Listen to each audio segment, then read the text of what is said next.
Estamos de regresso para a terceira parte do consultório. Claro que ainda vai poder participar para aqui hoje em direto, esclarecer as suas questões relacionadas com anestesiologia, também dor ciática, aquilo que vamos falar já de seguida. Pode se inscrever através do número de telefone 22 508 3297, mas tem também à sua disposição o endereço de e-mail consultório@portocanal.pt. Portanto, partilhe a sua questão, a sua dúvida, o seu caso, também o seu testemunho, que tantas vezes, como eu digo, é idêntico ao de outros telespectadores e, portanto, a resposta dos nossos médicos convidados pode também ser a sua resposta e ajudar outros telespectadores. Está connosco o Dr. Armando Barbosa, médico anestesiologista e especialista no tratamento da dor. Sr. Doutor, muito obrigada por juntar-se a nós, a este programa e depois também ajudar os nossos telespectadores.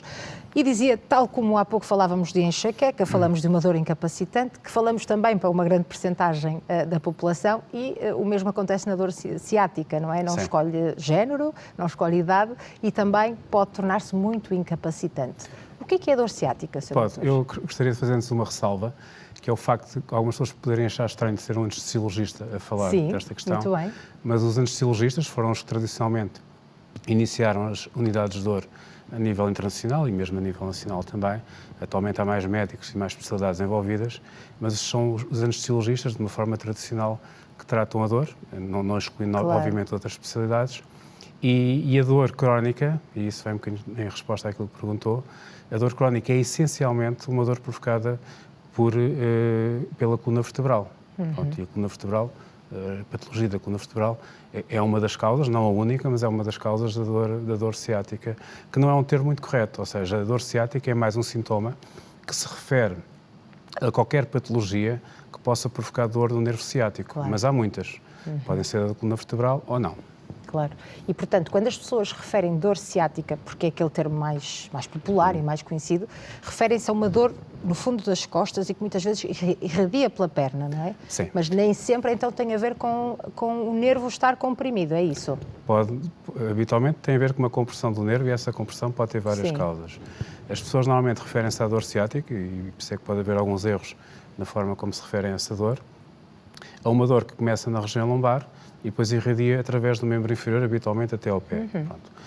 Nós, habitualmente, na medicina, médicos, não usamos o termo dor ciática, usamos o termo dor radicular, porque isso permite-nos identificar qual é o nível que está afetado. E o ciático tem várias raízes, começam na região lombar e acabam no sacro, e só dizer dor ciática não nos permite identificar essas raízes. Portanto, nós identificamos por dor radicular de L5, S1, conforme a raiz que está afetada. Quando essa compressão pode ser feita, ou pode acontecer por vários motivos, depende também muito da idade do doente. Numa população mais jovem, a causa mais comum de dor radicular que depois se manifesta no ciático é a hérnia discal, isto até aos 50 anos. A partir dos 50 anos começam a aparecer patologias degenerativas da coluna vertebral, nomeadamente artroses das articulações da coluna. As artroses afetam não só o joelho, a anca e os ombros, mas também a coluna. Portanto, à medida que vamos envelhecendo, essas alterações degenerativas são cada vez mais comuns. E essas artroses provocam uma hipertrofia das articulações que, por si, podem também provocar ali um estreitamento de um canal por onde as raízes do nervo saem e podem provocar uma dor ciática, uma dor das raízes do ciático. Podem acontecer outras coisas, nomeadamente alguns deslizamentos das vértebras, quando há uma vértebra que desliza em relação à vértebra que está abaixo, isso também provoca o estreitamento desse tal canal e provoca também uma dor do tipo ciático. Depois podem acontecer outras causas, nomeadamente tumores, compressões por quistos, podem haver quistos naquela zona que também comprimam o nervo ciático e provoquem essa dor. E depois há outras causas que são extracoluna vertebral. O trajeto do nervo ciático, sai através das suas raízes na parte inferior da coluna lombar e do sacro, uma parte delas saem do sacro, e há um trajeto que faz pela nádega e vai pela parte posterior da coxa até ao pé, pois na coxa divide-se em dois ramos, mas segue esse trajeto, e uma das causas muito comuns de dor que afeta o ciático é uma contratura do músculo piriforme. E essa contratura do músculo piriforme pode também comprimir o nervo, porque o nervo ou passa no meio desse músculo ou passa perto. E se o piriforme estiver contraído, pode provocar um aperto e uma compressão do nervo ciático também. Há outras causas também que as pessoas muitas vezes referem como dor ciática, mas não é dor ciática. Eu falei na questão das artroses da coluna, e as artroses podem provocar realmente um estreitamento do canal por onde saem os nervos. mas não só, podem provocar também uma dor que pode mimetizar a dor ciática, por uma questão de irradiação, por uma questão de uma dor referida, e pode muitas vezes provocar dores semelhantes a uma dor radicular que possa afetar o ciático. Por isso é que é muito importante, e este tipo de diagnóstico habitualmente faz-se através da história clínica e do exame físico do doente. Não, é a primeira abordagem, muitas vezes é suficiente, embora tenhamos que complementar com exames complementares para excluir outras causas, como tumores, quistos, que possam surgir também. Porque precisamente para conhecer a causa, normalmente as pessoas descrevem a dor como dor ciática, não é? E que exames de imagem é que podem ser feitos? Ressonância magnética, normalmente? Sim, habitualmente os exames que pedimos, e quando estamos a falar nomeadamente numa população mais jovem, a ressonância magnética é a mais indicada porque permite identificar tecidos moles, e como a hérnia discal é a causa mais comum de dor do tipo ciático ou dor que afeta o ciático, portanto a ressonância magnética é mais comum, até porque permite também identificar outras patologias, como os tais quistos que eu falei e alguns tumores que não são identificáveis por TAC. Portanto, preferencialmente é a ressonância magnética, é o exame de escolha. Tem, obviamente, o custo, isso coloca algumas limitações, mas é o exame de escolha. Depois podem-se fazer outros exames, nomeadamente a eletromiografia, que através de estudos da condição nervosa permite-nos identificar qual é as raízes que estão afetadas e a que nível é que estão afetadas. Isso pode ser um exame que pode ser útil em alguns casos, não é para todos os doentes, mas em alguns casos pode ser, na realidade, muito útil. E há outros sintomas, para além desta dor na zona lombar, que irradia pela perna, não é? Como ouvimos a maioria das pessoas apresentar? Isso também depende da gravidade dessa tal compressão. Se houver uma compressão relativamente importante do nervo ciático, poderá se manifestar por aquilo que nós chamamos sinais neurológicos. E o que é isso? É uma alteração da força muscular, é a alteração da sensibilidade, quando a pessoa deixa de sentir a perna, ou então sente uma dor que é uma dor neuropática, uma dor tipo queimadura, tipo ardor, e quando tem dificuldades em fazer os movimentos. Portanto, isso é um sinal de que há uma compressão grave de uma ou mais raízes do nervo ciático, e habitualmente, quando isso acontece, é necessária uma cirurgia para fazer essa descompressão desse nervo. Quando falamos em cirurgia, falamos ou entramos aqui num campo que leva muitas vezes os nossos telespectadores, pelo menos, a participarem para esclarecer as suas questões. Deve-se ou não avançar para a cirurgia? Há outros tratamentos mais conservadores antes do procedimento cirúrgico, Sr. Doutor?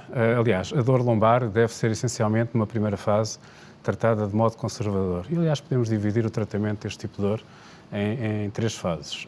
Temos as fases mais simples, que é o tratamento conservador, e incluímos a medicação e a fisioterapia, a medicina física e a reabilitação. E depois temos a cirurgia, que é o outro extremo, portanto a cirurgia é habitualmente a última opção, e na realidade muitos dos doentes que têm esta dor lombar com irradiação para o membro inferior, apenas uma minoria necessita de cirurgia. Claro. E depois há uns tratamentos que são os tratamentos minimamente invasivos, que são intermédios, portanto entre o tratamento conservador e a cirurgia, e que são um tipo de tratamentos que se tem vindo a desenvolver muito nos últimos anos. A própria cirurgia também se tem tornado menos invasiva, também tem-se vindo a aproximar, em alguns casos, deste tipo de tratamentos menos invasivos. E eu penso que daqui a alguns anos eles vão-se quase conjugar na forma como são feitos. Aliás, já são feitos de forma parecida. Os tratamentos minimamente invasivos temos vários. Temos os tratamentos por radiofrequência, no caso das artroses, ou no caso em que há apenas uma inflamação da raiz nervosa e que não é necessária a cirurgia e pode-se tratar ou através de uma radiofrequência ou através das epidurais transforaminais, em que se injeta uma substância, um medicamento que vai desinflamar aquela raiz nervosa. Isso é feito sempre com controle de raio-x, sempre com controle de imagem. Portanto, são tratamentos muito precisos, têm que ser feitos em salas especiais, pode ser no bloco operatório ou então uma sala de tratamentos devidamente preparada para o efeito. Depois temos outros tratamentos, como o laser, que permite tratar algum tipo de hérnias discais, as hérnias discais mais simples e de menor dimensão. E depois a própria cirurgia tem evoluído também para a cirurgia endoscópica, que é menos invasiva do que as cirurgias tradicionais e permite também um tempo de recuperação mais rápido. Mas também podemos ir aqui para outro grupo, que eu não falei, que é o grupo de quando tudo isto falha. Claro. Sim, porque também deve existir. Quando os tratamentos conservadores, quando os tratamentos minimamente invasivos e quando a própria cirurgia falha, pode acontecer, aliás há um síndrome que é o síndrome da cirurgia falhada da coluna, em que acontece quando a cirurgia, por algum motivo, isto pode acontecer com qualquer cirurgia, não corre tão bem como se está à espera e o doente fica com a dor semelhante, ou às vezes até pode agravar em algumas situações. Isso pode acontecer, não depende às vezes muito da técnica cirúrgica, depende um bocadinho de como o doente que cicatriza aquela zona, claro. E alguns doentes fazem uma fibrose à volta da raiz do ciático, das raízes do ciático, e podem provocar uma nova dor ciática que não tinham anteriormente. E para esses casos, há outro tipo de tratamentos, que são, nomeadamente, a neuroestimulação, que é uma colocação de uns elétrodos a nível do espaço epidural, que é um espaço que fica próximo, neste caso fica próximo da medula dorsal, e que vai emitir uns estímulos elétricos e que vai impedir a transmissão da dor até ao cérebro. Portanto, para os casos em que mais nada resulta, esta é a opção terapêutica com resultados bastante interessantes. É um tratamento disponível para outro tipo de dores, não é? Ou só específica para este? A neuroestimulação, sim. Ela foi e é ainda utilizada maioritariamente para este tipo de casos, para dor lombar ou cervical também. Claro. Portanto, isto também pode acontecer a nível cervical, mas aí já não é o ciático, são outros nervos. Sim. E foi desenvolvida essencialmente a neuroestimulação para este tipo de patologia. Ultimamente tem sido também utilizada noutro tipo de situações, nomeadamente a nível mais periférico. Portanto, quando há uma lesão do nervo mais periférica, pode-se também fazer essa estimulação periférica, em vez de ser a nível central. A nível da medula, é feito a nível dos nervos periféricos. Sr. Doutor, quando é que uma pessoa deve procurar um médico especialista? Porque há muitos jovens, como dizíamos há pouco, não escolhe género, não escolhe idade, portanto, alguns jovens que até praticam exercício físico e têm um estilo de vida saudável, começam a ter aquela dor não incapacitante, ou seja, não se prolonga durante dias, mas que, pelo menos naquele momento, as pessoas têm tendência, não é, a sentar-se ou a deitar-se, descansar. Nessa altura já é importante procurar um médico especialista? Nessa fase, na maior parte dos doentes com dor lombar e eventualmente com irradiação para o membro inferior, na maior parte dos casos, essa dor regride com medicação, com anti-inflamatórios ou paracetamol, ela regride com algum descanso e regride rapidamente ao fim de uma semana. Quando ela se mantém, aí realmente deve procurar ajuda médica. E também, ou então, se a dor aparece de uma forma repentina, se provoca os tais sinais neurológicos que eu falei há pouco, ou seja, perda de força, adormecimento, diminuição da sensibilidade, aí deve procurar, porque pode ter feito algum tipo de compressão através de uma hérnia ou outra causa qualquer, que seja necessário intervir de uma forma urgente naquela situação. E já agora, já que falei de exercício físico, pode também ser uma forma de prevenção? Sim, o exercício físico pode ser uma forma de prevenção, mas também pode ser uma forma de agravar o problema. Depende da modalidade e do exercício, Depende da modalidade, exatamente. O exercício físico moderado e de baixa intensidade e de baixo impacto é habitualmente aquilo que recomendamos mesmo aos doentes que já têm este tipo de problema. Portanto, que é um erro que muitas vezes que era recomendado no passado, atualmente já não se recomenda, certo, que é manter a atividade física, e devem fazê-lo desde que seja de baixa intensidade e de baixo impacto. O exercício físico, como eu disse, há exercício físico que na realidade prejudica. E temos alguns casos, por exemplo, a nível dos ginásios, há alguns exercícios quando são mal feitos, e nos ginásios vê-se muitas pessoas que fazem exercícios de forma errada, por exemplo, alguns o levantamento de peso morto, que, enfim, quem vai ao ginásio sabe o que é. Isso é um exercício que eventualmente, que sendo mal feito, é quase certo que vai provocar uma lesão na coluna, portanto é praticamente garantido. Portanto, é necessário, quando as pessoas façam exercício físico, sejam acompanhadas e sabem o que é que estão a fazer. Muito bem.